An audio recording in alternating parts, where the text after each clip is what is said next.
just at the beginning of this here, before anyone jumps on, when this stream is over, for those of you watching, basically once this stream is over, I'm going to delete the stream and, well, download the stream, then delete the stream, and then re-up the whole thing as its own video. So, and like any stream I always do, it's always going to start off with me waiting for people to join. So bear with me for a couple minutes.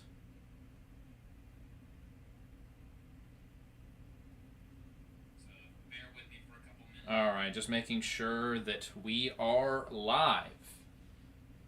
And again, I'm going to post this a few places, and then we're going to be rocking and a reeling, rocking and a rolling, bob-around, bob. I love them. I love Surf Ninjas, by the way. I hope you all enjoyed the top 5 WTF movies I've ever seen. That video was a bitch to make. Alright.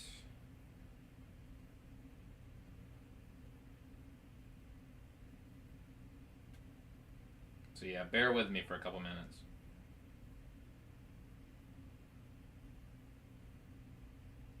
I like how the thumbnail for this is just me looking down like... That is pretty funny.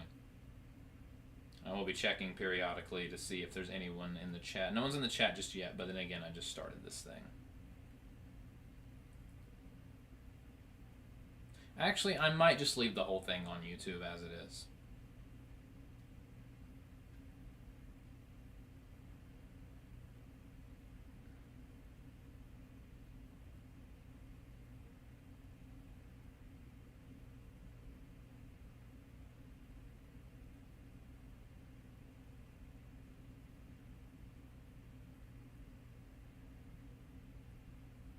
Seriously, the thumbnail is just me looking down, and it's hilarious.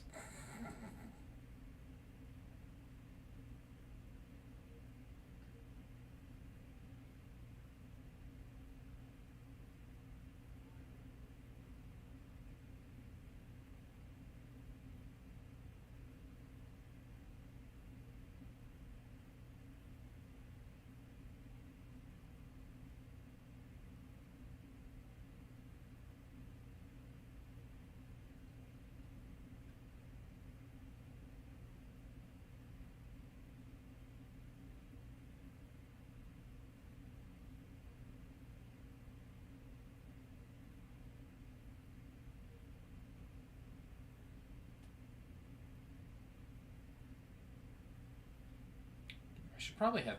I would have music playing, but I don't want to get them guys diddly darn dang copyright strike. I don't want that. I don't need that in my life.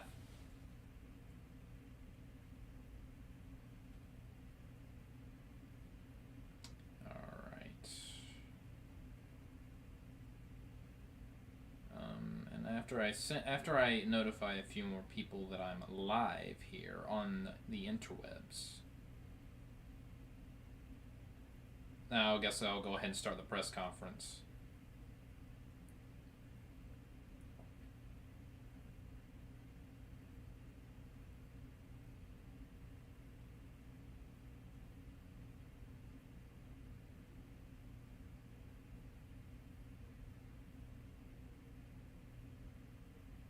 Alright. I have alerted the public that the post-show, the 10-year anniversary post-show press conference is a go, and I will leave the chat right there in case anyone joins in. But before we officially start the first ever TAW post-show press conference, again, yeah, I am going to upload this as its own video in its entirety, because I'm not going to lie, I don't really like how YouTube delineates between live stream and actual video. Because when you go to look at like the video list on YouTube, you see all the videos, but you don't see any of the live streams. You have to go over to the live section, and there's all your past live streams. They're videos. Just why make things more difficult than it needs to be? But anyway, none of you are going to be surprised by this, but I have brought me a beverage. Monster Energy. Well, not sponsored, although, Monster Energy, if you're out there, let me just put it this way. I wish that my parents were drinking Monster while they conceived me. That's all I'll say about that. My little monster beverage.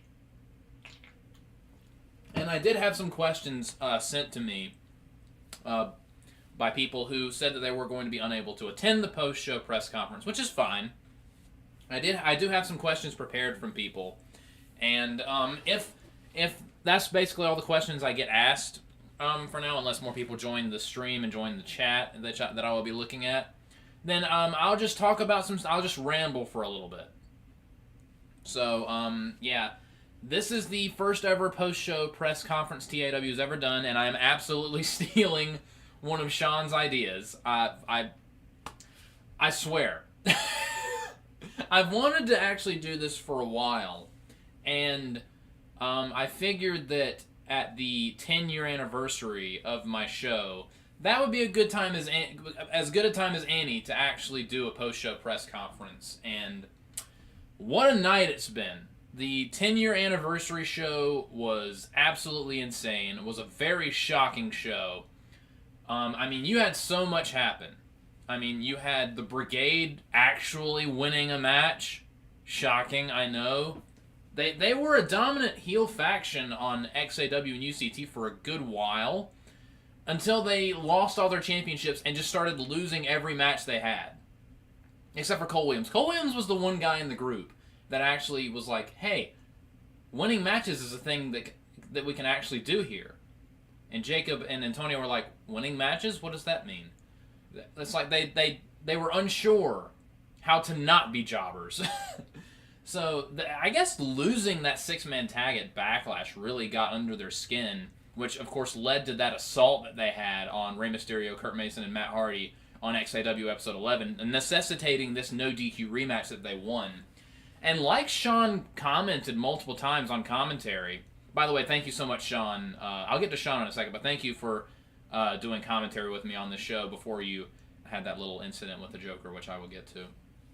But, yeah, as Sean pointed out, Jacob was really the ring general of the match. Looks like he's finally getting his shit together, and it's about damn time.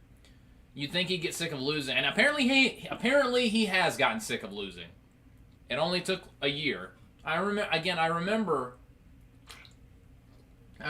not too long ago, it feels like an eternity ago, but it wasn't that long ago, where Jacob Williams was the UCT Extreme Champion. He was a contender for the XAW Hardcore title. He was the #1 contender for the XAW US title. Basically, he had an opportunity to become a triple champion. That didn't happen. He lost the Hardcore title match. I believe it was to the Ultimate Beast. Man, that has aged poorly. He lost to the Ultimate Beast. Him and his brother and Antonio lost the UCT Tag Team titles to Steve Burns and Shaggy, the Clue Detectives. He lost the XAW US title match. And then he was in another one, and he lost that one as well. And then he lost the UCT Extreme title. So, maybe now is time for the Brigade to finally go back to their winning ways. Even though they're assholes, at least they're doing something. Because it did kind of make me sad. They were the butt of jokes for a while, being absolute jobbers. But except for Cole Williams. Again, Cole Williams seemed like, for a while, he was the only member of the Brigade that was capable of winning matches. And of course, no surprise at all, he's the one that got the winning pinfall over Matt Hardy, who got tagged in, got blasted with the ring bell, bloodline, clothesline, monster bomb, 1, 2, 3. See you next time. Goodbye. Just, maybe Matt Hardy shouldn't have tagged in. But, Monster Energy is so good, by the way. I may or may not be addicted.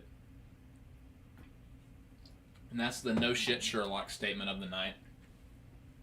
And after that, we had Johnny Bravo retaining the XAW US title, outsmarting basically everyone in the ring, and taking advantage of Aaron Kordeski bludgeoning Samurai Trent with a chair. I feel so bad for that US title. We had the shocking reveal, and I am going to go in depth with this. A couple weeks ago, I announced on social media, on Discord, on YouTube, and on the Facebook page, that we have acquired a signing who has elected to remain a free agent. He's not officially a part of TAW, and he hasn't signed on to XTW. He, to quote his own words, wanted to weigh his options. And he also said he was planning on bringing a lot of destruction to TAW. That man, of course, was none other than Tomura Shigaraki. And a lot of people were guessing as to who it was. Someone said that they thought it was someone from some guy from Yu Yu Hakusho, whose name I can't, Togura or something, and I didn't know who that was. So I'm going to dispel this right now.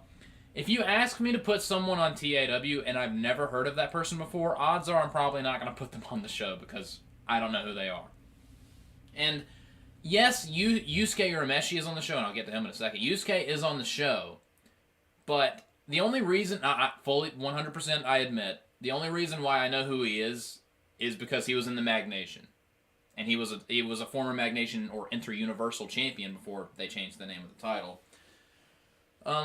And honestly, the only thing I know about Yu Yu Hakusho, only thing I know of it is whenever I would watch some old Dragon Ball Z VHS tapes, and it was one of the first trailers before the show actually started. I remember watching Yu Yu Hakusho and Baki the Grappler trailers on those VHS tapes. So, but yeah, it was Tomura Shigaraki, and he has elected to not sign to either TAW or XTW. He wants to weigh his options.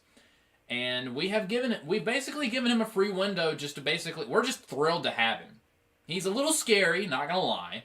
And if you don't know who Tomura Shigaraki is, he's the main villain, the main antagonist from My Hero Academia.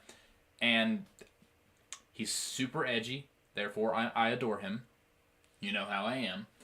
So yeah, look forward to seeing him on. You're probably going to see him on both TAW and XTW for a while. Since we're so grateful to have him, we've afforded him this thing in his contract where he can decide when he wants to join either brand. We're not going to give him a time window. We're not going to say you have to make a decision by this point. We're basically glad to have him, and we're going to give him as much time as he needs to decide which brand he wants to be on. I'll be thrilled to have him on TAW. I'll be thrilled to have him on XTW. Then, unfortunately, we had Sean McCarty try to win back the CIW title from the Joker. And that ended in disaster because the Joker used brass knuckles. And the referee somehow... Alfred, I get that you're old. I get that Alfred is old. But he missed the brass knucks. And the Joker used that and the ace in the hole to retain the CIW championship. And I was really pulling for Sean. And again, I said this multiple times on the show, but I want to reiterate. TAW, like no one in TAW, not myself, not the general manager Howard Stern, nor not any of us, not the board of directors, we had no idea that the Joker was plotting this whole nefarious scheme the whole time. We were not involved in that travesty in any way. And I don't want to have the CIW championship over here in TAW. It's literally stuck on my show. It's not my belt.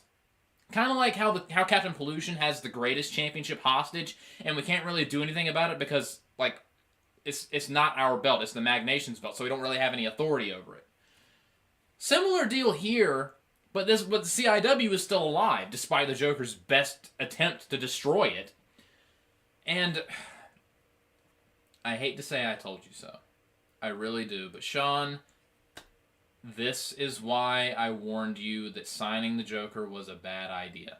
I don't want to rub the salt in your wounds, but you should not have gone to him. I get that the whole TAW versus CIW thing was fast and intense, and we were doing what we could to get one over on our competition.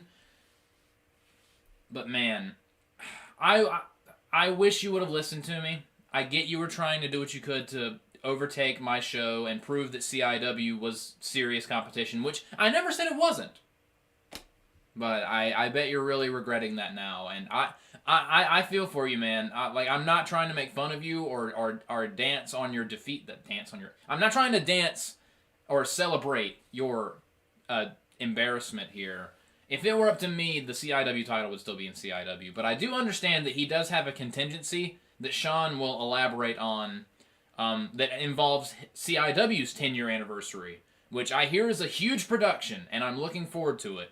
And I want to see how Sean addresses this lack of a world title on his show anymore. So stay tuned for more shedding of the light on that situation on Colonial Impact Wrestling as Sean devises how he's going to move forward. After that, we had, from one asshole world champion to another, we had our world champion, Liu Kang, the Elder God, just completely eviscerate Yusuke Urameshi. With not one, not two, not even three, not even four, 6 fatality super kicks. He jumped Yusuke before the match even started, which sucked and was annoying. And this is the 10-year anniversary show. You'd think that they would have some kind of reverence or decorum, considering that this is our 10-year celebration. But no, our asshole world champion wants to just like, hey, I'm the most hated man in this company for a reason. Never wastes an opportunity to remind us of that. But I am glad that eventually Alfred... I mean, I'm annoyed with Alfred missing the brass knucks in the CIW title match. But thank God Alfred finally stepped in and just stopped the match, because Yusuke was in trouble and Liu Kang was not going to stop. I mean, if Alfred didn't stop the match, I feel like Liu Kang would have just kept hitting super kick after super kick until Yusuke stopped getting back up. So I'm glad that Alfred finally stopped the match and just awarded the victory, the unearned, hollow victory to Liu Kang, our bastard son of a bitch TAW World Champion. Vegeta, please... Supposed to be unbiased, but my God. Vegeta, just know I am rooting for you in the Iron Man match that you are going to be having against Liu Kang for the world title at Hardcore Paradise. But again, that is going to be a huge match. Liu Kang defending the world title in a 60-minute Iron Man match for the TAW world title. That's going to be fun. After that, we had the XAW world champion Jacob Cass and the number 1 contender for the UCT championship, Super Android 13, defeating the Supremacy. The Supremacy still having issues. You saw it during the match. I mean, Jack 6, the UCT champion, blind tagged his way into the match, which pissed off Majin Buu, and then immediately Majin Buu went for a springboard and accidentally somehow knocked Jack 6 off the apron. I've never seen the Supremacy so out of sync, except for in the Magnation when Bojack left the group. But man, I've never seen, especially Buu and Jack 6, that out of sync. And kudos to Jacob Cass for seeing that little chink in their armor and exploiting it. That may be Jacob Cass's winning ticket, should it come down to him versus Jack 6 at Fusion. So, man, the Supremacy, they need to get on the same page or they are in danger of losing all of their gold. And then we had one of my favorite things on the show. I posed this question as the show was going on, but basically, pop quiz, what was the first ever TAW match? And of course, the answer to that was Ronald McDonald versus Barack Obama. 10 years ago, when me and Sean were doing when I was doing the TAW house shows, when I was holding my frickin' iPod up next to the TV, and please, do not go back and watch my first videos. They are utterly horrendous. I am so glad that I've gotten so much better at this in the 10 years since. My God, I'm actually embarrassed by what I thought was acceptable back then. But, yeah, that was the first ever TAW match. Barack Obama versus Ronald McDonald. Why? Because I thought it would make Sean laugh. And it did. So I put that out there together, and it was fun. Obama was obscenely yoked for some reason. Don't know why. And Obama wins, and 10 years after the fact, he is now 2-0 against Ronald McDonald. What a thing. Former president of the United States and 2-0 against Ronald McDonald over the span of a decade. What a resume.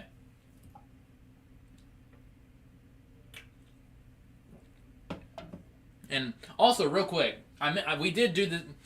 Over every special event or pay-per-view that I do, I always want to give a special shout-out to whatever band that we get to do the opening intro for our shows. And for this show, we had Dethroned by Bad Omens off of their album, which I actually have, and I'm going to promo them right here.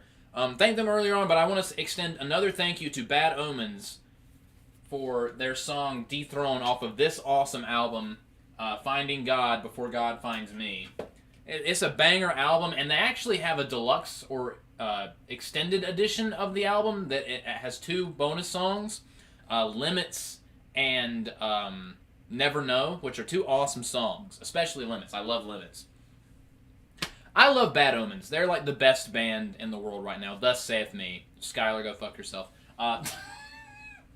There's my shout out for Skylar Greenberg. By the way, another programming note, and I will get to the questions that I was asked in a moment, but I do want to say, go subscribe to the Court Martial podcast, where me, Sean, and Skylar talk about various wrestling topics.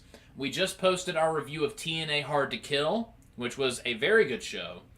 So go and watch that, and it's also on the TAP, so you have two different versions of the review. Actually, the CMP version, I would recommend go watching that one instead of mine, because the CMP version actually has a few bonus minutes of footage that are really funny. So yeah, go watch the Court Martial podcast and subscribe. And also go subscribe to Super Jam Session version 2. We're going to be doing more videos on that channel soon.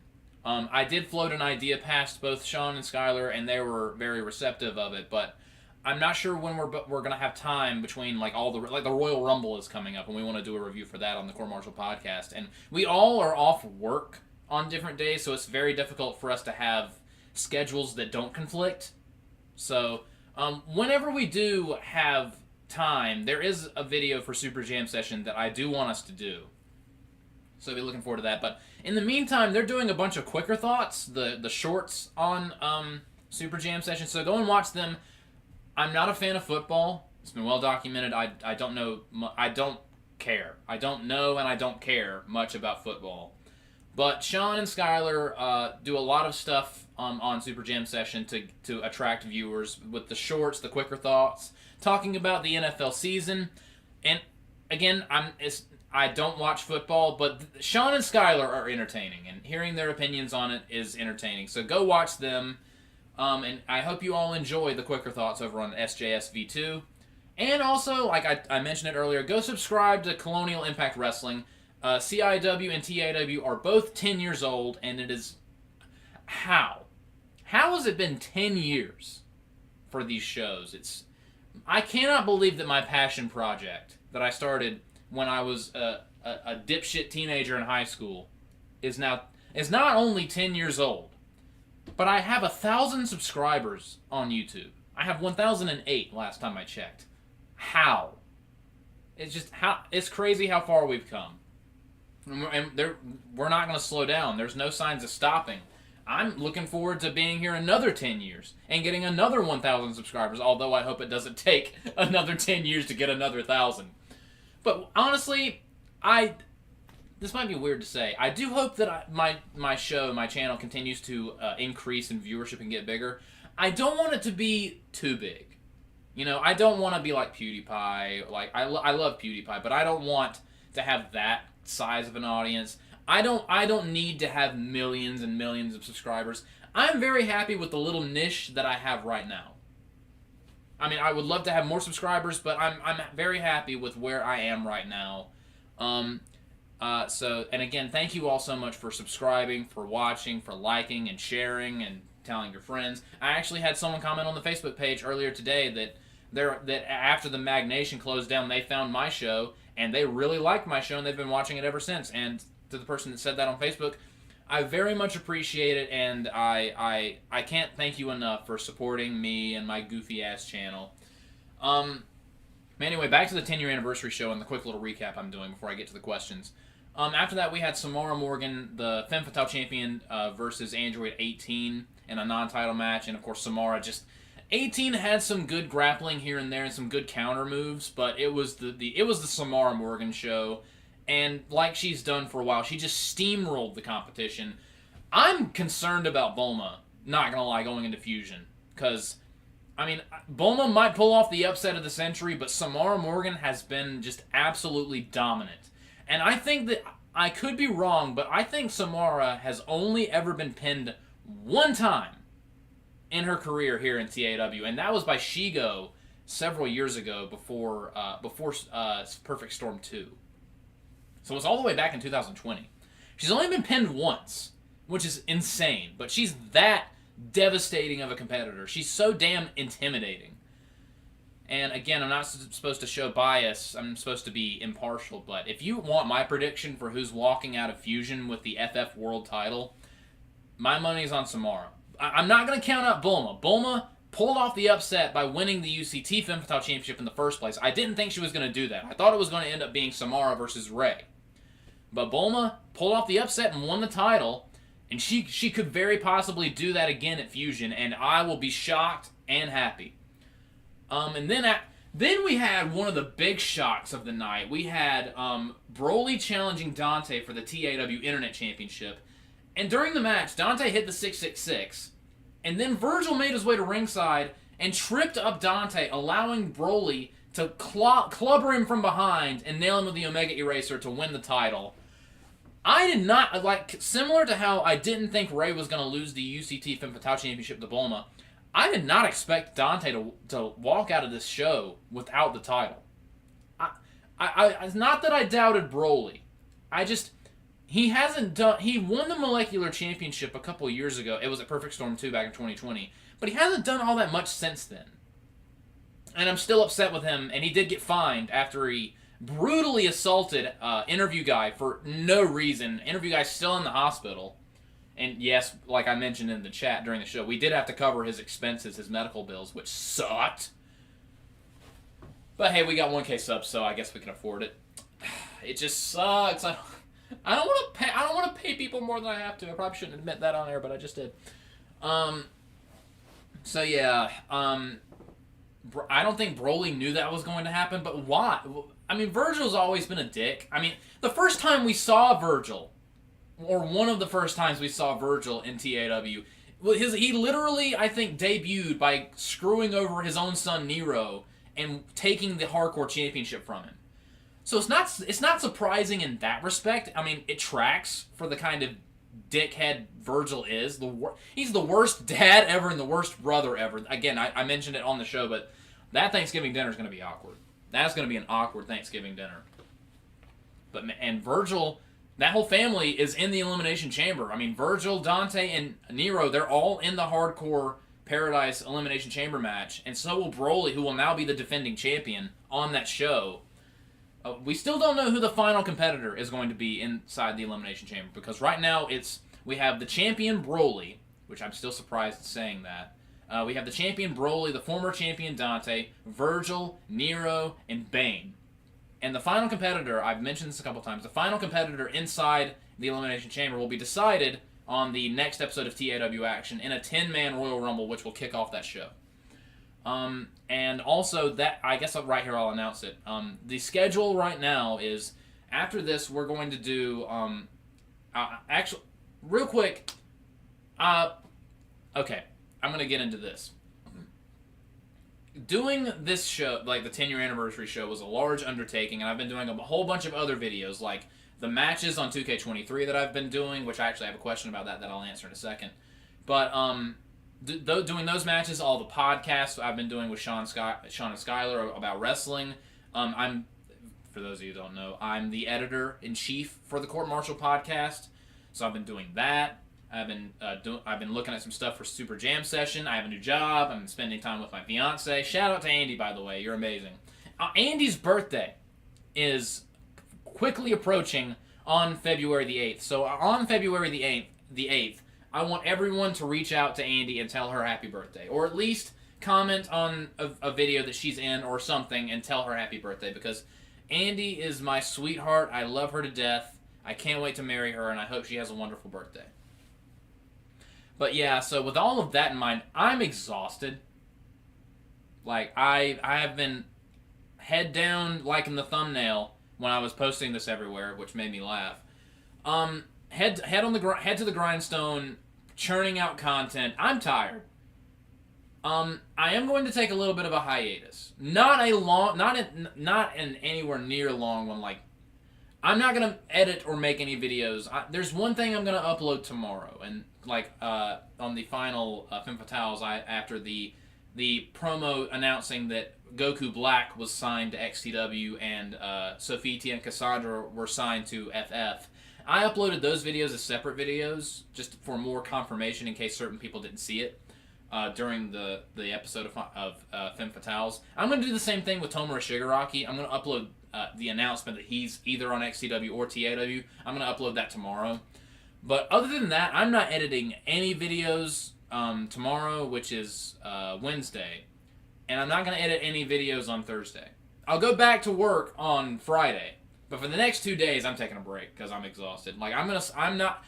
Tomorrow I work at 4. I work at Pizza Hut. I work tomorrow at 4. So after this and after I upload this and post it, I'm going to bed. And I'm not doing anything tomorrow except sleeping, eating, and going to work. And then coming back home and going back to sleep. Because your boy Josh Yageddon is tired. I'm going to need more of these.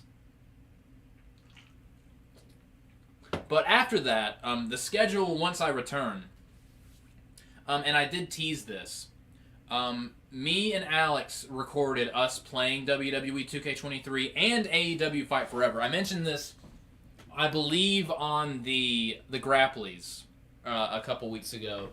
Me and Alex played 2 matches from both of these games for a comparison video of sorts. It's not going to be like an in-depth analysis of both games. We're basically just fucking around like we always do. It's going to be chaotic, as our videos always are, so be looking forward to that.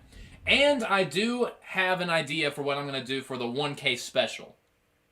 So be looking forward to that. That's going to be the first 2 videos that I do after my brief hiatus, where I'm trying desperately to recuperate from the strain, the busy life of being a YouTuber. So yeah, be looking forward to those 2 videos. And after that, as far as TAW is concerned, the next show is going to be the final episode of UCT. Then after that is going to be the final episode of XAW.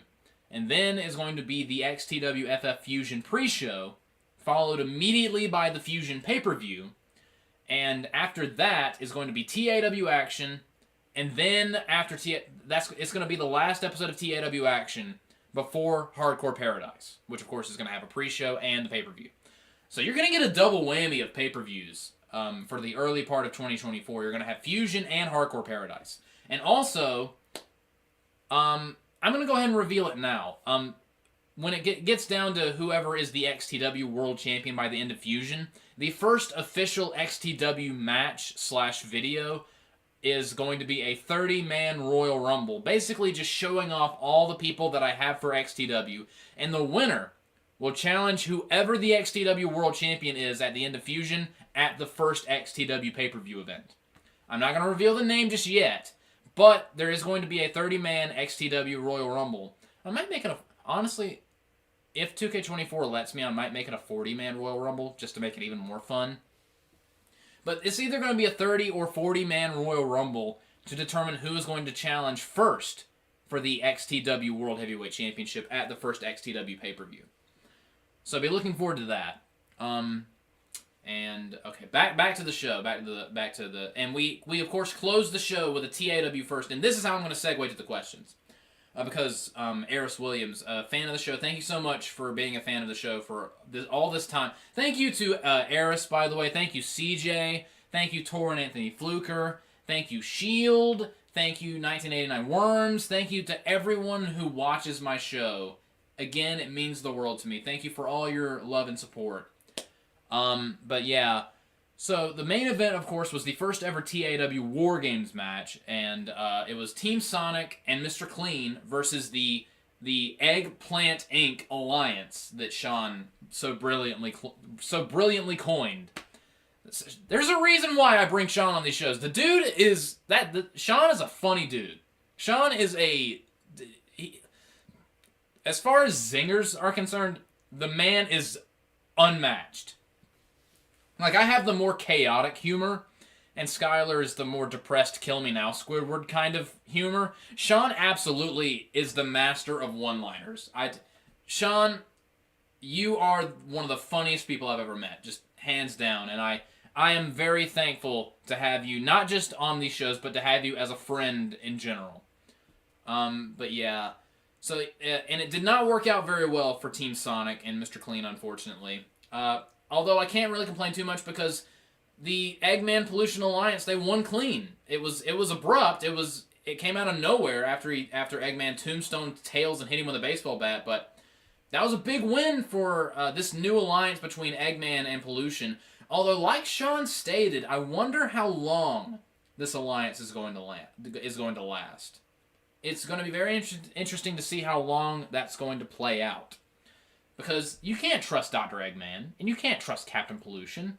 They're a bunch of dirty backstabbers. So, but for tonight, it worked out well for them, and they won our first ever War Games match. But with all that said, I'm now going to get into the questions that were levied to me for this post-show press conference, the first ever one. And I am planning on doing one of these, or at least trying to do one of these, after every big special event or pay-per-view that we do. So there's going to be one after Fusion, and there's going to be one after Hardcore Paradise. So be looking forward to more of these. Once again, I'm ripping off Sean's ideas. I love you, buddy. Thank you for the ideas. They're so delicious. That was weird.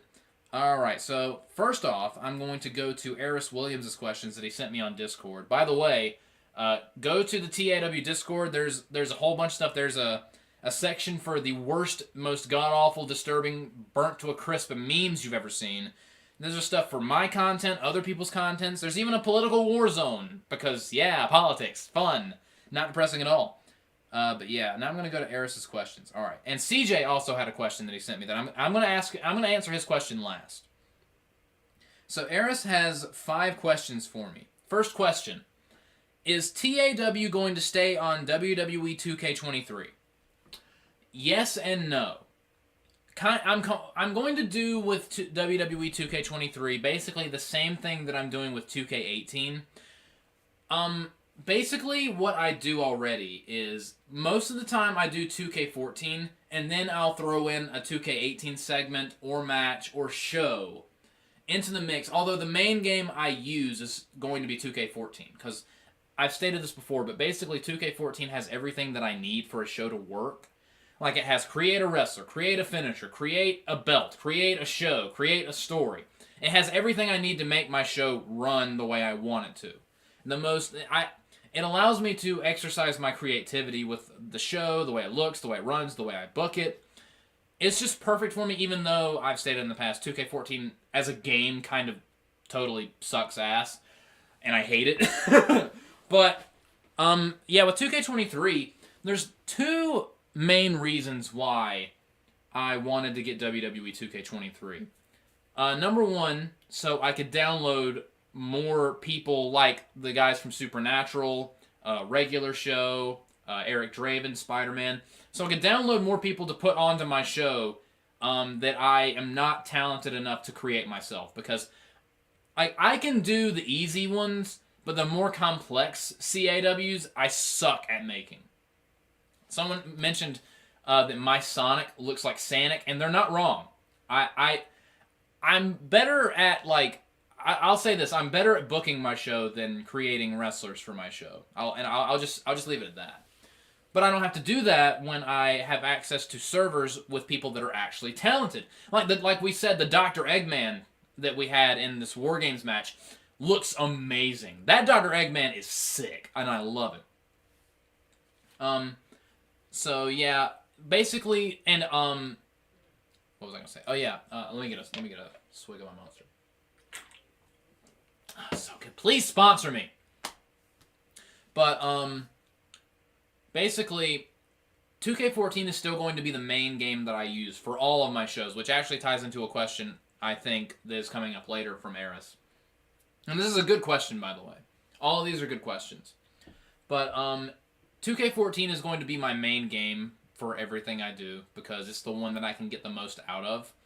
But I will be switching to... I'm still going to use 2K18. Like on this show, and I actually pointed out, one thing that I thought was interesting that I did, not to toot my own horn that much, but one thing that I thought would be interesting to do for this 10-year anniversary show was I wanted to start the show with some SVR 2010 matches, then I wanted to switch to 2K14, then I wanted to switch to 2K18, and then finish things off with 2K23.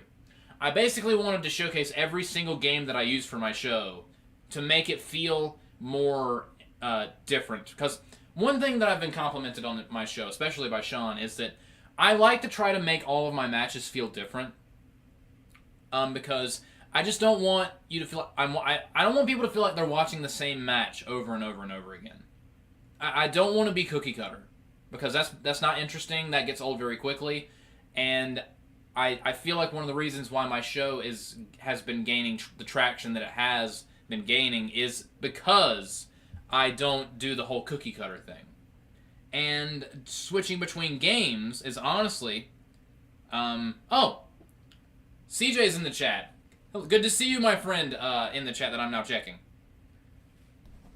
But yeah, so one of the reasons why, the main reason why I switch games, one of the reasons why is because I want to be able to download wrestlers that I'm not good enough to make myself. And the second reason why I wanted to use 2K23 was purely because I wanted to do a War Games match.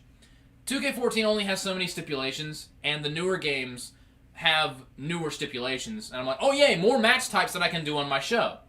So yeah, that's why, that's the second reason why I got 2K23.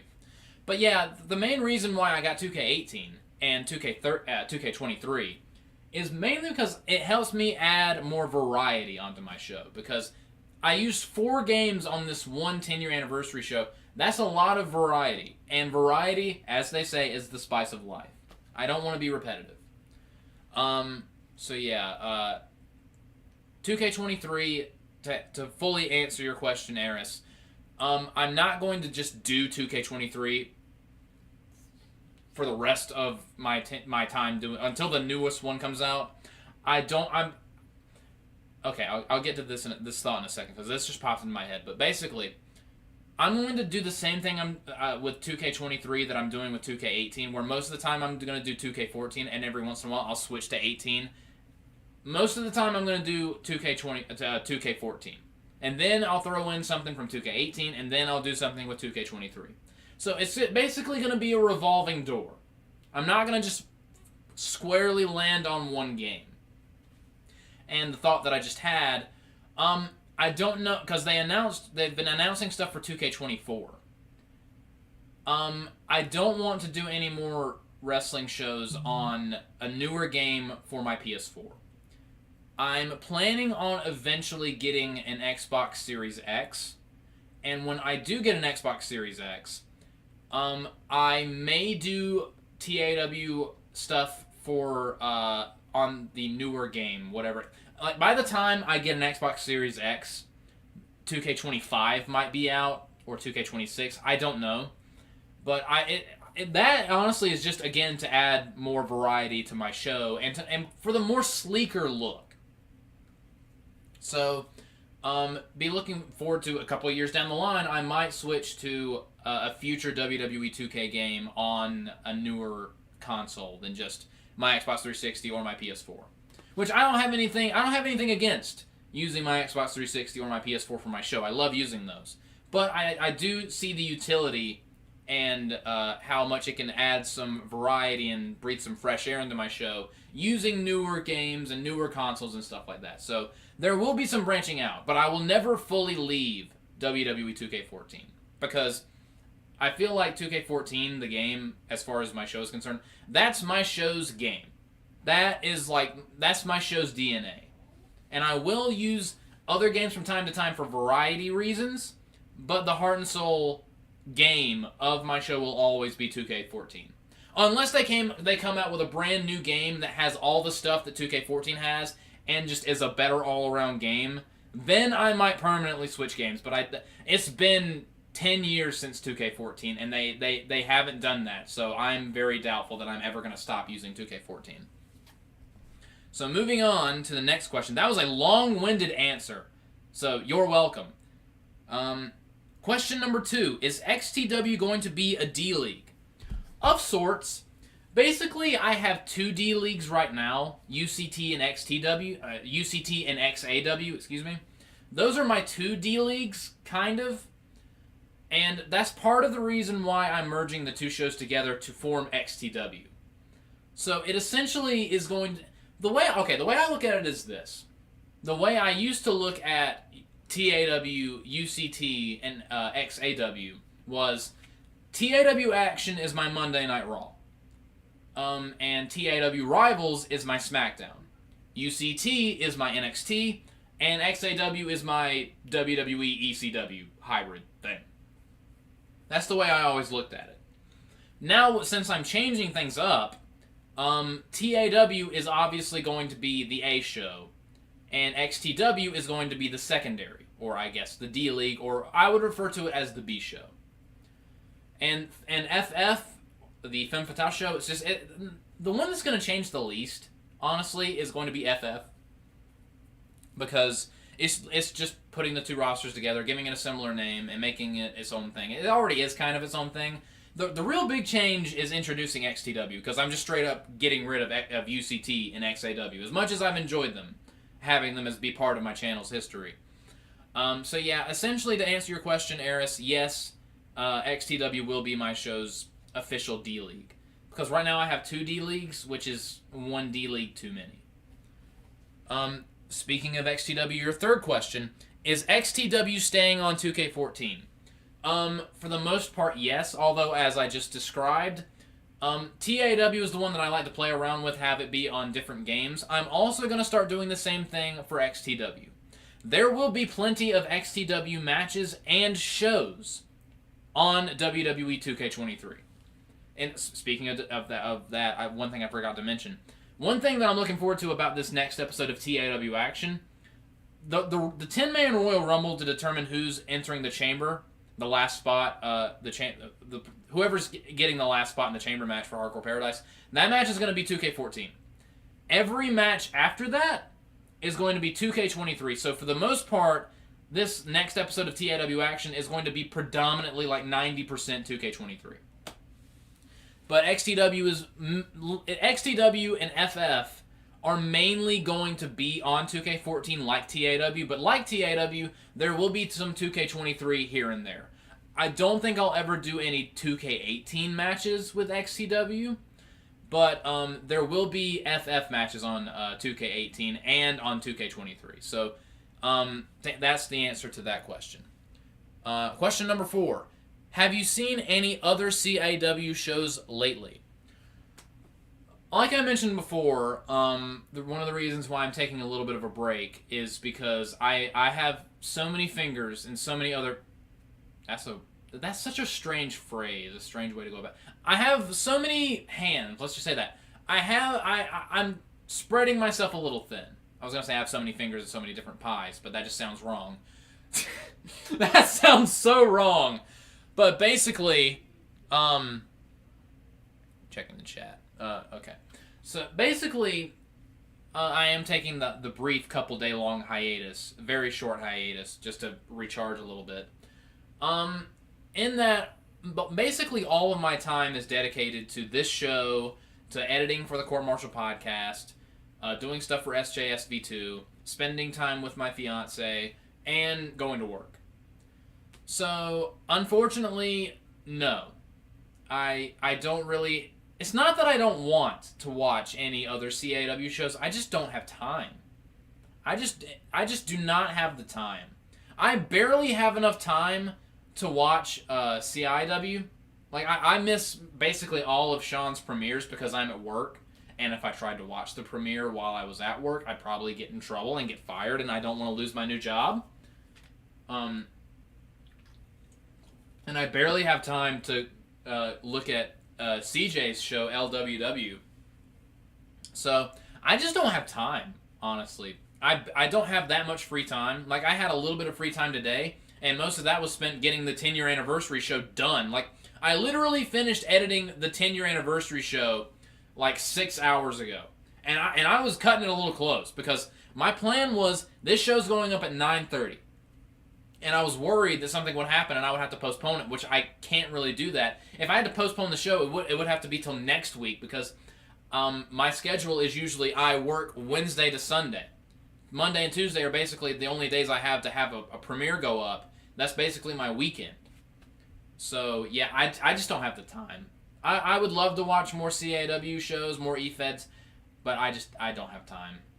And plus I have to watch, like, more of my time that I don't really have that much of is dedicated to keeping up with WWE, keeping up from time to time with AEW, you know, when I have a gun to my head and someone's forcing me to. Watching TNA now, because I'm interested in TNA, watching more New Japan. Because this might sound like, yeah, no shit, Sherlock. To do the reviews that me, Sean, and Skylar do for these wrestling shows, we actually have to take time out of our day to watch those shows. So, again, I just don't... To answer your question, Eris, I would love to, but I just don't have that much time. And now moving on to your next question. Would you be interested in doing commentary for my show in UW someday? Abso-freaking-lutely. I would love, because I love doing commentary for Sean's show, CIW. I would love to spread myself out. I would love to. That sounds negative, but I mean this in a positive way. I would love to spread myself more out there as far as doing commentary for other shows. Like if Hakeem Johnson, the guy that does Anime Championship Wrestling, reached out to me and was like, "Hey Josh again, you want to do commentary for a show with me?" I'd probably bust a nut. Not even joking. If Jeffrey, who does, and like I do a lot of promos for Jeffrey's show, Shock Nation Wrestling. I'd love to do commentary with him on his show if he ever felt the desire or wanted to. Like, hey Joshua, you do some promos for my show. Would you like to do commentary? That would be an immediate yes. But yes, Eris, you just name a time and a place. And if I have time to do that, if it's on a Monday or a Tuesday, because those are my free days, or before I have to go to work on one of my work days, I would absolutely love to do commentary with you on your show, and I will absolutely promote the shit out of your show. But go watch Eris's EFED in UW. His first show I thought was pretty good, and I look forward to see where his show's going. But absolutely, to answer your question, that is not just a yes, that is a hell yes. I would love to do guest commentary on your show. And now moving on to our last question before we sign off here from our friend CJ. CJ's question: how do you feel being the inspiration for other people's CIW shows like mine? It makes me happy. It's fulfilling. Actually, it's a bit of a double-edged sword because there are some positives and negatives with having any sort of like a fan base. Because again, I mentioned earlier that my fan base, I'm happy with it being what it is right now, kind of niche, but it's growing, it's expanding. I'm very happy that I inspire people.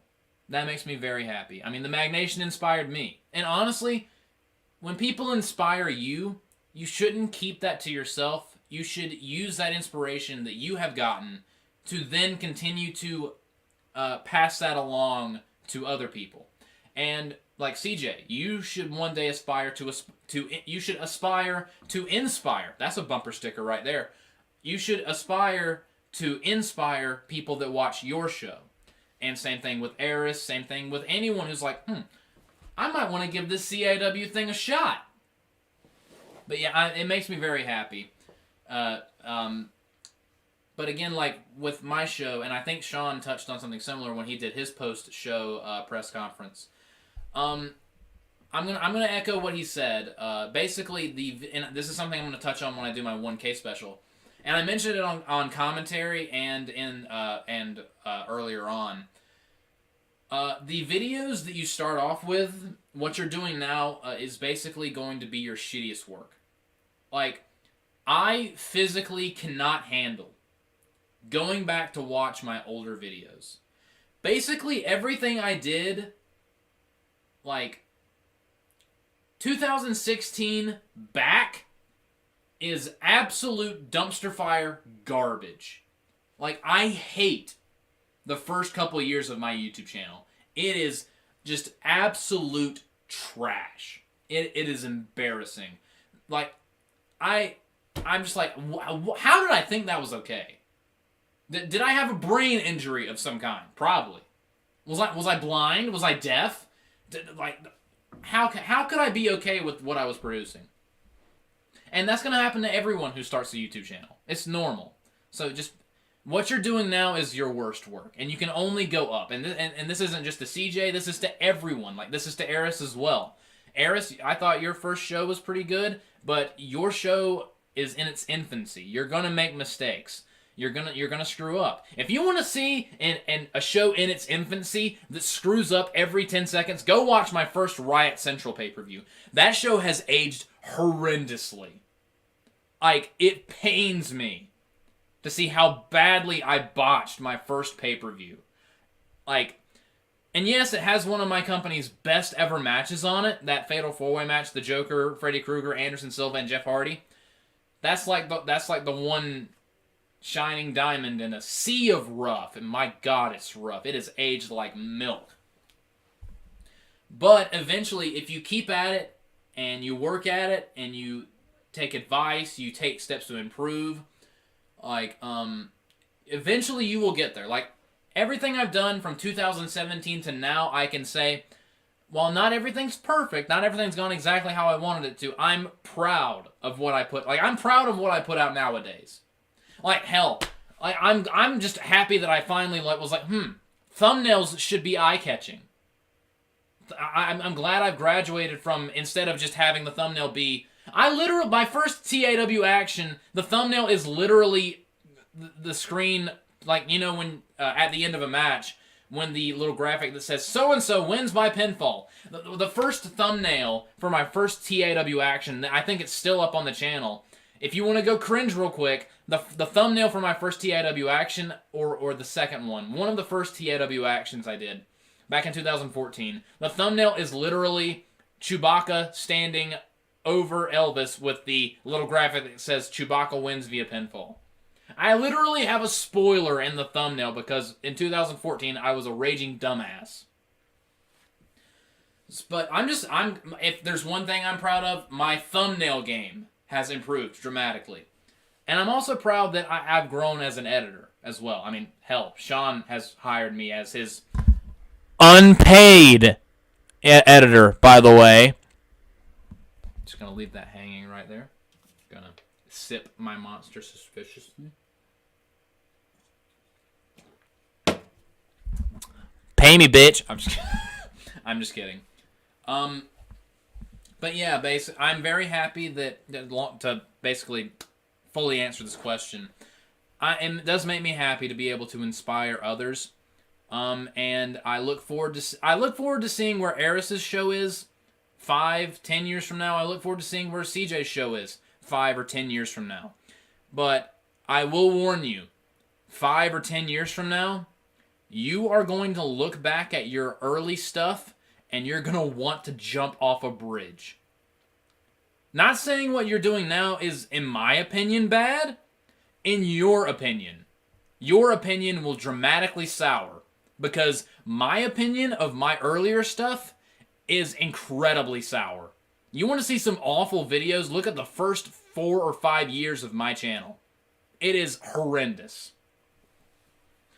So yeah, that's basically all I have, and we're about at the 50-something minute mark, and I'm going to go ahead and simmer things down and start to close out.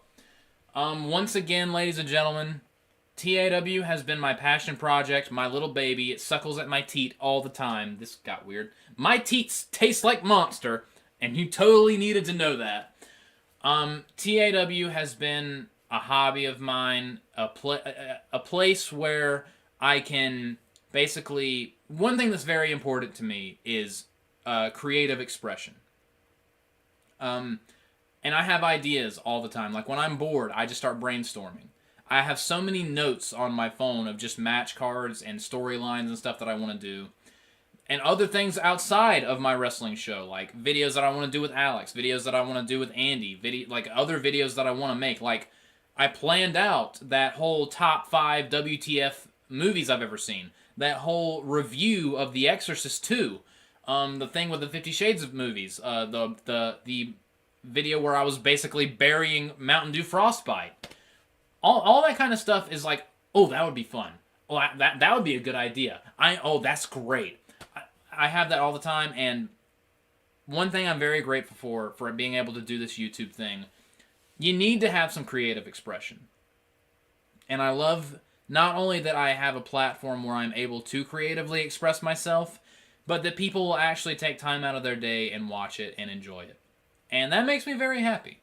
I'm very lucky to be able to do this and to have gotten better at it as the years have gone on. And TAW's 10 years old. My YouTube channel is actually 11 years old, which again is insane. And I had this realization a couple days ago. In 4 years, I'm going to be 30. I feel like I lost a couple years just admitting that. And that led to a funny conversation between me and Andy because when I met Andy, I was 22 and she was 18. So for the past several years, she refers to me as, every once in a while, not all the time, but every once in a while, she'll refer to me as a cradle robber.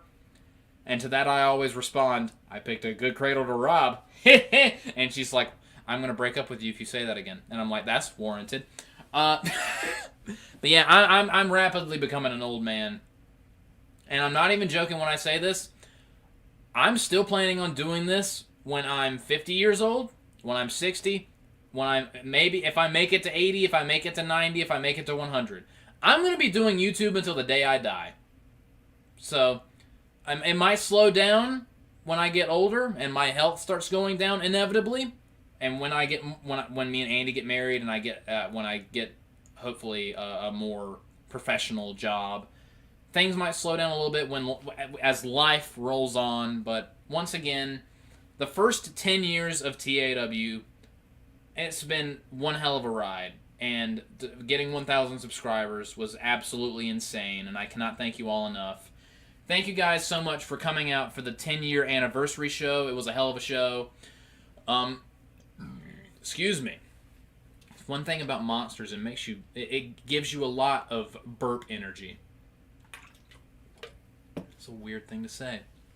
But yeah, I can't thank you all enough for everything, like for sticking around with me for 10 years. And I'm not going anywhere. I'm going to do this again till the day I die. I'm going to have many more press conferences in the future. Send me more questions. If you can't attend a press conference, send me questions in advance so I can answer them. And again, like I stated, I don't know if I'm going to edit that part out or not, but basically, once I'm done with this live stream, I'm going to delete the live stream from my channel and re-upload it as a video because, again, I don't like the way YouTube formats things, especially with live streams. But that's about all I have for this post-show press conference. The first ever TAW post-show press conference is in the bag. Thank you guys so much for watching my show. Look forward to the next 10 years and the next 1,000 subscribers, and I will see you guys next time. I hope you all have a good rest of the night and a good week. I love you all.